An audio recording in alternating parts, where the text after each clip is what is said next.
massacre à aldeia Bahraj, na Índia. Meu nome é Raghav Mishra.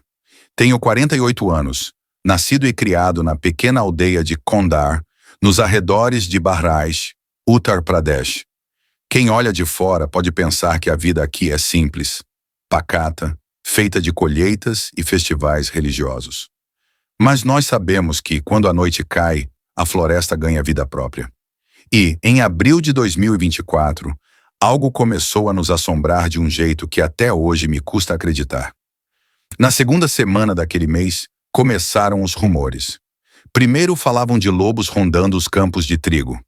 Depois que um tigre solitário havia fugido da reserva Dudhva. Mas quando encontraram o corpo do jovem Ramesh Kumar, de 17 anos, numa plantação de cana, tudo mudou. O corpo dele estava destroçado. Eu estava entre os que ajudaram a carregá-lo até a vila. Lembro do silêncio da multidão, quebrado apenas pelo choro da mãe. Os dentes que marcaram sua carne não pareciam de tigre. E as feridas? Meu Deus, as feridas eram profundas demais, como se um animal com mandíbula humana tivesse arrancado pedaços de sua carne. Naquela noite, enquanto acendíamos uma fogueira para afastar o frio e o medo, meu vizinho Arun Patel me disse: Raghav, não foi tigre. Eu vi as pegadas perto do corpo. Não eram 4 patas. Eram 2. Olhei para ele incrédulo. Você deve ter se enganado, Arun. 2 pés. Então o quê? Um homem matou o garoto? Ele hesitou, a voz quase falhando. Um homem. Ou algo que já não é mais homem. 2 dias depois, vieram os policiais florestais, Inspetor Rajiv Verma e Constable Imran Khan. Examinaram a cena, fizeram algumas anotações rápidas e, diante da aldeia inteira, declararam: foi um tigre, sem dúvida. Os mais velhos protestaram. Um deles, Dinesh Chaudhary, levantou a bengala e gritou: tigre? Então por que não vimos pegadas de tigre? Vocês estão mentindo. O inspetor manteve a calma, mas sua expressão denunciava nervosismo. Já falamos, não espalhem pânico. O departamento está montando uma operação. Vamos capturá-lo. O que mais me incomodou não foram as palavras dele, mas os olhos. Verma parecia ter visto algo que não podia dizer em voz alta. Na noite de 19 de abril, acordei com minha esposa Anjali, me sacudindo. Raghav, você ouviu? De início pensei ser um sonho, mas então o ouvi claramente. Um uivo. Não era lobo, não era tigre. Era algo no meio, arrastado, como se viesse de uma garganta humana distorcida. Peguei minha lanterna e chamei Arun. Saímos juntos para verificar. O campo estava mergulhado em luar prateado. O vento soprava devagar, trazendo o cheiro de terra molhada. Foi então que vimos uma sombra se movendo rente ao trigo, mas não se arrastava em 4 patas. Estava ereta, curvada, apoiando-se em 2 pernas fortes e longas. A cabeça parecia canina, com orelhas pontudas. Arun agarrou meu braço com tanta força que quase me derrubou. Está vendo, Raghav? Eu não estava louco. A criatura parou como se tivesse nos ouvido. Virou o rosto. Seus olhos eram 2 faróis brancos. E então desapareceu correndo para dentro da mata. Ficamos parados, incapazes de nos mover, até que as tochas da vila começaram a se apagar uma a uma. No dia 22 de abril, mais 2 corpos apareceram. Uma mulher chamada Savita Devi, de 30 anos, e o ancião Hariram Singh, ambos atacados no caminho da aldeia vizinha, Nawabganj. O cortejo fúnebre foi silencioso, exceto pelos cânticos. Eu caminhei ao lado de Arun, que não parava de murmurar. Isso não vai parar, não até que algo maior aconteça. As crianças choravam, e algumas mulheres começaram a dizer em voz baixa: é o lobisomem, ele voltou. Essa palavra, lobisomem, que antes parecia piada, agora começava a ganhar força. No dia 25, uma equipe de jornalistas de Lucknow chegou para cobrir os ataques. Entre eles estava Priya Nandan, uma repórter determinada.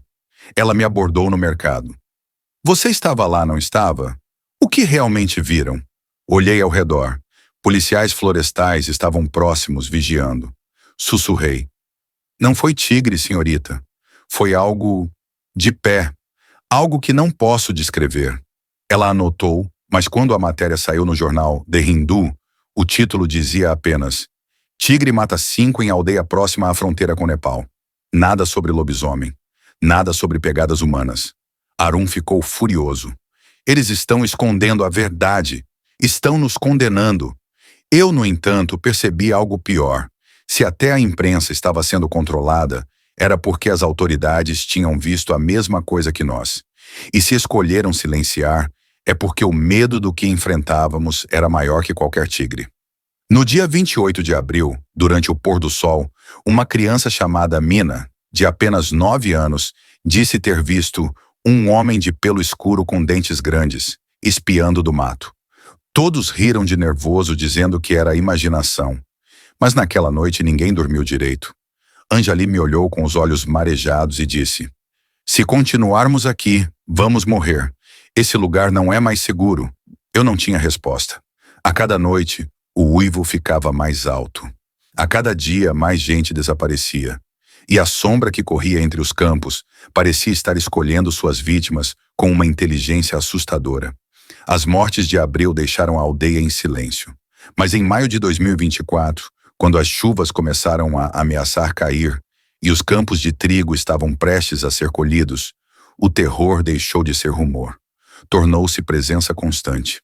Era uma noite abafada, cheia de mosquitos. O filho de Arun, o pequeno Deepak, de apenas 12 anos, saiu para buscar água no poço comunitário. Costumava ser seguro. Todos faziam isso, até mesmo crianças. Mas naquela noite, Deepak não voltou. Quando amanheceu, fomos procurá-lo. As pegadas iam até a beira do poço e dali para dentro da plantação de cana. Seguimos o rastro até que encontramos o corpo. O menino estava rasgado como se tivesse sido mastigado vivo. O pescoço apresentava uma marca de mordida tão grande que nenhum lobo poderia ter feito. Um dos braços estava quase arrancado. O sangue se espalhava pelo chão seco em manchas escuras. Arun caiu de joelhos, gritando: Meu filho! Não! Não foi tigre! Eu sei que não foi tigre! Eu tentei erguê-lo, mas ele socava o chão. Quando os policiais chegaram, o inspetor Verma apenas balançou a cabeça e murmurou para os repórteres: Mais um ataque de tigre, mas todos nós vimos como sua mão tremia quando anotava no caderno. Depois da morte de Deepak, ninguém mais quis sair de casa à noite. As mulheres se recusavam a buscar água, os homens faziam vigílias em grupo e as crianças choravam sem parar. A palavra bedia, lobo em hindi, começou a ser usada com frequência. Mas não falavam de lobos comuns, e sim de Aadmi Bedia, o homem-lobo. Uma noite, enquanto nos reuníamos em volta da fogueira, o ancião Dinesh disse: Eu já ouvi histórias assim. No tempo do meu avô, falavam de homens que se transformavam quando a lua ficava cheia. Eles eram malditos, devoravam carne humana. Ninguém riu. Pela primeira vez, todos acreditamos. 5 de maio, a primeira vigília armada. Decidimos montar guarda. 40 homens, com tochas e paus de bambu. Ficamos espalhados ao redor da plantação de trigo, de onde vinham os uivos. À meia-noite, o som começou. Primeiro um rosnado baixo, depois passos rápidos, não de 4 patas, mas de 2 pés batendo contra o chão. O jovem Suresh Yadav, sempre destemido, correu para a frente com a tocha erguida. Mostre-se, demônio! Gritou. E então vimos. A criatura saiu da escuridão. Erguida sobre 2 pernas, corpo coberto de pelo negro, braços longos com garras afiadas. A boca escorria saliva, os dentes refletiam o fogo das tochas. Suresh tentou golpeá-lo com a tocha, mas o monstro foi mais rápido. Um único movimento e sua garganta foi rasgada. O sangue espirrou em meu rosto quente. O grito dele ecoou e se apagou rápido, engolido pelo silêncio da noite. A multidão entrou em pânico. Corremos em todas as direções, mas a criatura se movia como vento. Golpeou o outro aldeão, Harjit Singh, deixando-o no chão ensanguentado. As tochas caíram e a escuridão tomou conta. Quando recuperei o fôlego, a coisa já havia desaparecido. Na manhã seguinte, os corpos de Suresh e Harjit foram levados. O inspetor Verma convocou a imprensa na frente da aldeia. A situação está sob controle. Foi um tigre. Montamos a Operation Bedia para capturá-lo. Arun perdeu o controle, gritando na frente de todos. Pare de mentir. Você sabe que aquilo não era tigre. Eu vi. Todos nós vimos. Era um homem em pé, com dentes de fera. O inspetor respondeu com frieza. Se continuar espalhando superstições, será preso. Mas no olhar dele havia medo. O mesmo medo que corroía todos nós. Harjit não morreu na hora. Ele resistiu por alguns dias, febril, delirando. Visitamos sua casa na tarde do dia 10. O homem estava pálido, com feridas que pareciam infeccionar rápido demais. Ele segurou minha mão e murmurou. Não era tigre. Era um homem de olhos brancos. Naquela noite ele morreu. E os rumores cresceram. Alguns diziam que, se fosse realmente lobisomem, Harjit também poderia voltar na próxima lua cheia. As mulheres choravam e se negavam a deixar o corpo sozinho. O medo não era mais apenas do monstro, mas da maldição. Mais uma vez, jornais de Lucknow e até de Nova Delhi publicaram. Ataques de tigres deixam 8 mortos em Baraich. Nenhuma menção ao que vimos. Nenhuma palavra sobre a criatura de pé, os uivos humanos, as pegadas de 2 pés. Priya Nandan, a repórter que conhecíamos, voltou à aldeia em segredo. Ela me disse baixinho. Se eu escrever a verdade, meu editor vai cortar. Eles não querem que isso saia. O governo está pressionando. Arun, ao ouvir isso, socou a mesa com força. Então vamos todos morrer e o mundo nunca saberá. Na noite de lua cheia, decidimos resistir novamente. Armados com foices, paus e até rifles antigos, montamos guarda em volta da aldeia. O medo era tão grande que até as crianças ficaram acordadas, escondidas atrás das mães. Quando o relógio passou da meia-noite, o uivo ecoou, mais alto do que nunca. O som fez os cães se encolherem, chorando. E então ele apareceu. No limite da plantação, iluminado pela lua, o lobisomem nos observava. Parado, ereto, como se zombasse de nós. Seus olhos brancos varriam cada um de nós. Ninguém ousou se mover. Até que, de repente, ele correu em direção à estrada, não para nos atacar, mas como se soubesse que podia escapar de qualquer armadilha. Dispararam contra ele, mas os tiros erraram. A criatura desapareceu na mata. Nos dias seguintes, não houve ataques. O silêncio era ainda mais assustador que os gritos. O inspetor Verma anunciou que o tigre havia fugido em direção ao Nepal. Mas nós sabíamos. A criatura não tinha ido embora. Estava apenas esperando. E dentro de mim, crescia a convicção de que não era apenas um animal.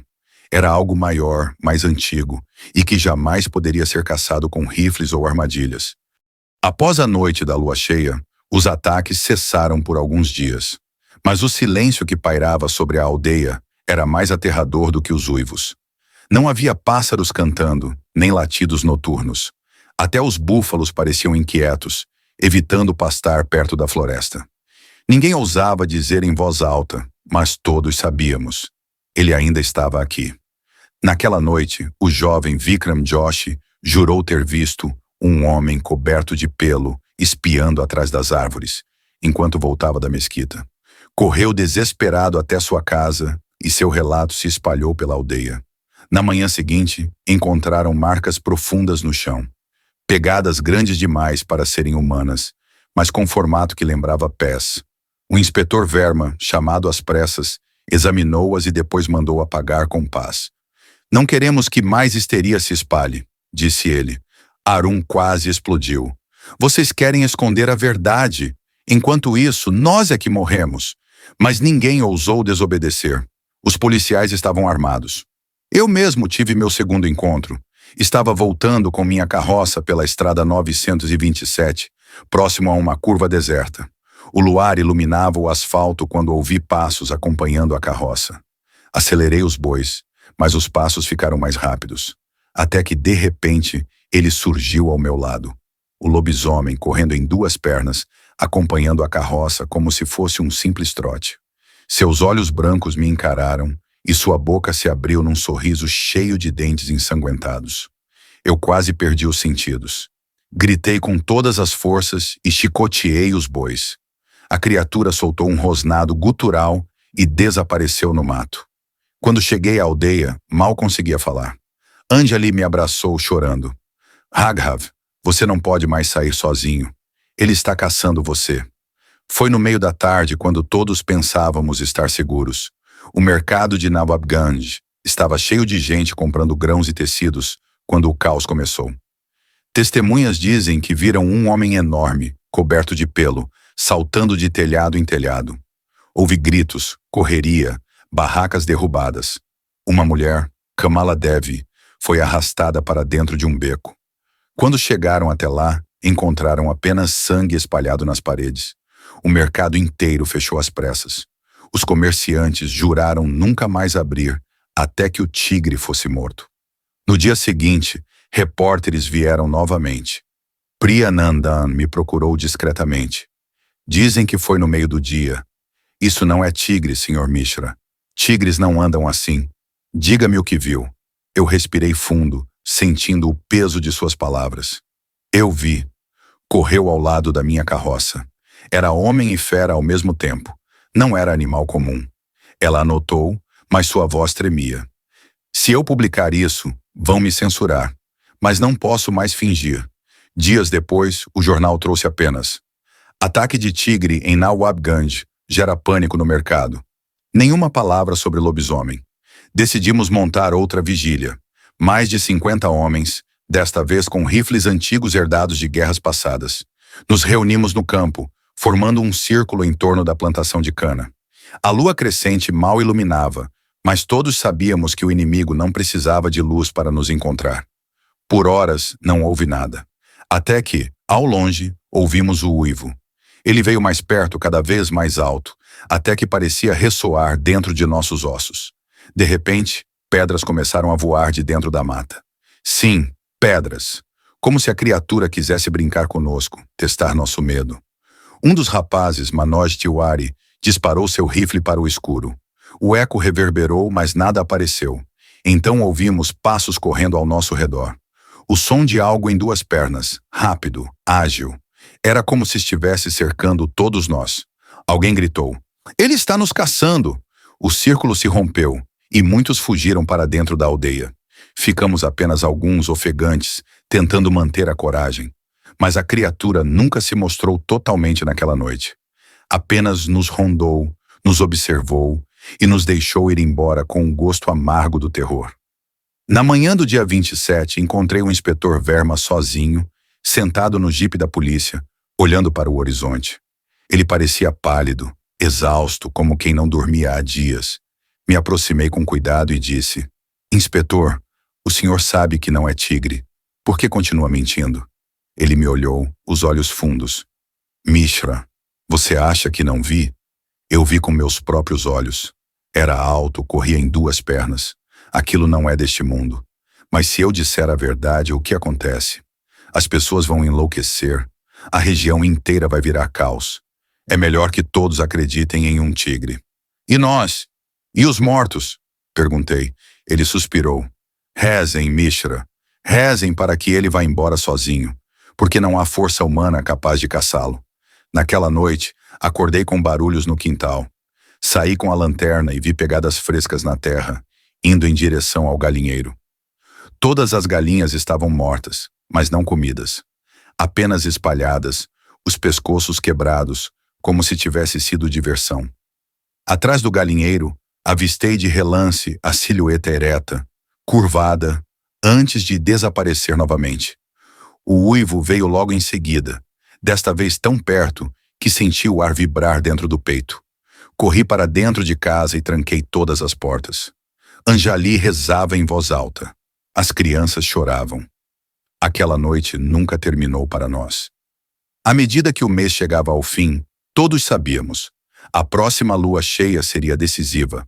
O lobisomem não estava mais apenas se alimentando. Estava brincando conosco, deixando claro que era ele quem mandava. E no fundo do meu coração, eu sabia que algo terrível ainda estava por vir. Os últimos dias de maio foram como a calmaria antes da tempestade. Todos sabiam que a lua cheia traria de volta o monstro. O medo não era mais um rumor. Era um peso visível nos ombros de cada homem, mulher e criança da aldeia. Na manhã de 30 de maio, o inspetor Verma retornou com 2 caminhões cheios de policiais armados. Cercaram a região de Murli Chapra com barricadas, armando tendas e lanternas. A ordem era clara. Qualquer movimento estranho na mata deveria ser abatido sem hesitação. Mas nós, os aldeões, sabíamos que armas não seriam suficientes. Havíamos visto de perto. Aquilo não era apenas um animal. No entardecer de 31 de maio, um silêncio sobrenatural caiu sobre as aldeias. Nem o vento se movia. As pessoas se reuniram em suas casas, trancando portas, cobrindo janelas, acendendo lamparinas e rezando. Eu e Arun, junto de outros homens, permanecemos de vigília na praça central. Um grupo de policiais patrulhava o perímetro, enquanto Verma dava ordens com a voz firme, mas os olhos denunciavam seu terror. Anjali me implorou para não sair. Eu segurei suas mãos e disse: se não ficarmos de guarda, ele entrará em nossas casas. Não é só coragem, é desespero. Ela apenas chorou em silêncio. Às 21h, a lua cheia apareceu no horizonte. Grande, vermelha como sangue, e com ela veio o uivo. Primeiro distante, vindo da mata.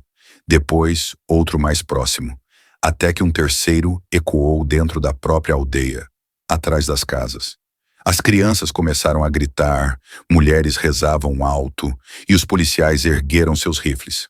Atenção! Atenção! Gritava Verma. Todos nos seus postos! E então, o inferno começou. O primeiro corpo foi de um policial. Ele estava de guarda na entrada leste quando algo o puxou para a escuridão. O grito dele durou apenas 2 segundos, seguido por um estalo seco. Quando chegamos, só restava metade do torso, largado no chão. Um dos soldados atirou cegamente para dentro da mata. O clarão dos disparos iluminou por um instante a silhueta da criatura. Mais de 2 metros de altura, músculos cobertos por pelos negros, garras enormes e olhos pálidos brilhando na noite. O que vi naquele instante jamais esquecerei. Ele não se assustava com os tiros. Pelo contrário, parecia divertir-se. A fera avançou sobre o grupo de soldados. 2 foram erguidos no ar e arremessados contra uma parede. Outro teve a garganta arrancada diante dos nossos olhos. As ruas da aldeia viraram um campo de massacre. Enquanto o caos se espalhava, percebemos que o lobisomem não estava apenas atacando. Ele estava cercando. Saltava de telhado em telhado, derrubando telhas, quebrando janelas, arrastando pessoas para fora de suas casas. Os gritos ecoavam de todos os lados. Famílias inteiras fugiam para o templo, acreditando que os deuses poderiam protegê-los. Mas o monstro parecia zombar de nossas crenças. Eu vi com meus próprios olhos. Ele parou diante da entrada do templo, ergueu a cabeça para o céu e uivou tão alto que o chão parecia tremer. E então desapareceu na escuridão, deixando apenas sangue nas escadarias. Arun e eu nos juntamos a um grupo de 5 homens armados com lanças e foices. Corremos até uma viela onde ouvimos gritos. Encontramos Rahul Sharma, um jovem de 17 anos, sendo arrastado pelo monstro. Disparamos e lançamos pedras, obrigando a criatura a soltar o rapaz, mas já era tarde demais. Seu corpo estava despedaçado. A fera nos encarou por alguns segundos. Eu juro que naquele instante vi a expressão humana em seus olhos. Algo como desprezo ou prazer. Então correu novamente, veloz como o vento, sumindo pelas árvores. Por volta das 23 horas, já tínhamos mais de 20 mortos confirmados. As ruas estavam cobertas de sangue. Algumas casas queimavam, incendiadas quando lanternas caíram durante a correria. O rádio da polícia transmitia gritos, ordens confusas e súplicas. Muitos policiais haviam fugido, abandonando a aldeia à própria sorte. Foi quando Arun me disse: Raghav, se ficarmos aqui, morremos. Precisamos reunir os que restam e fugir.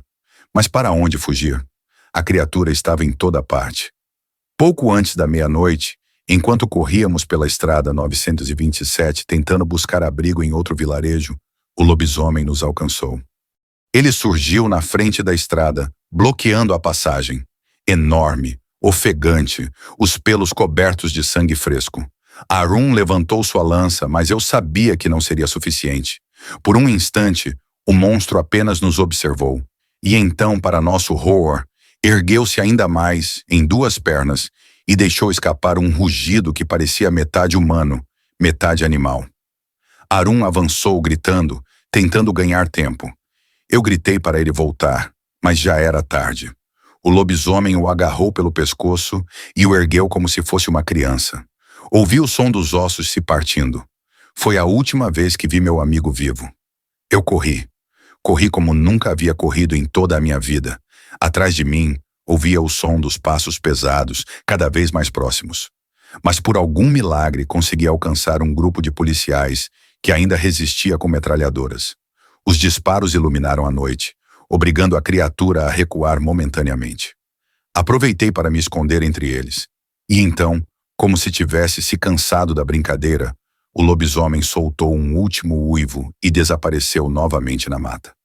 Quando o sol nasceu em 1º de junho, a aldeia era um cemitério. Contamos mais de 40 mortos entre civis e policiais. Muitos outros desaparecidos. As autoridades chegaram logo cedo, e em questão de horas, a versão oficial foi divulgada.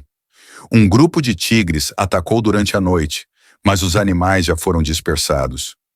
Mentira, todos nós sabíamos. Não havia tigres. Havia apenas ele, o lobisomem.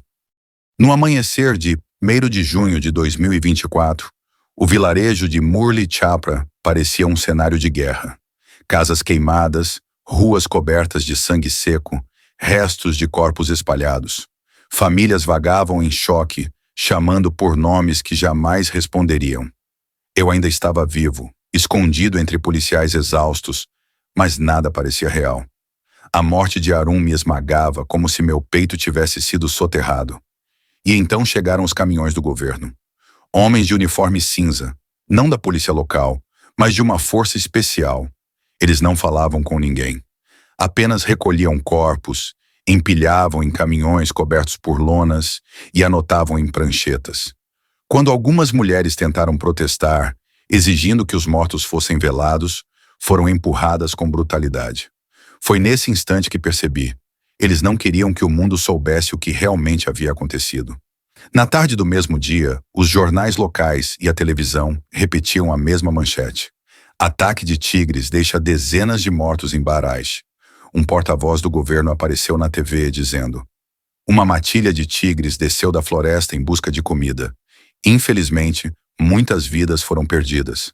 Já estamos reforçando o perímetro da floresta e especialistas em vida selvagem foram enviados para capturar os animais.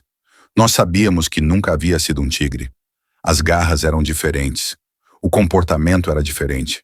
Nenhum tigre abre portas de casas. Nenhum tigre se ergue em duas pernas. Nenhum tigre encara um homem nos olhos como um igual, ou pior, como um predador superior. Mas as famílias enlutadas não tinham escolha.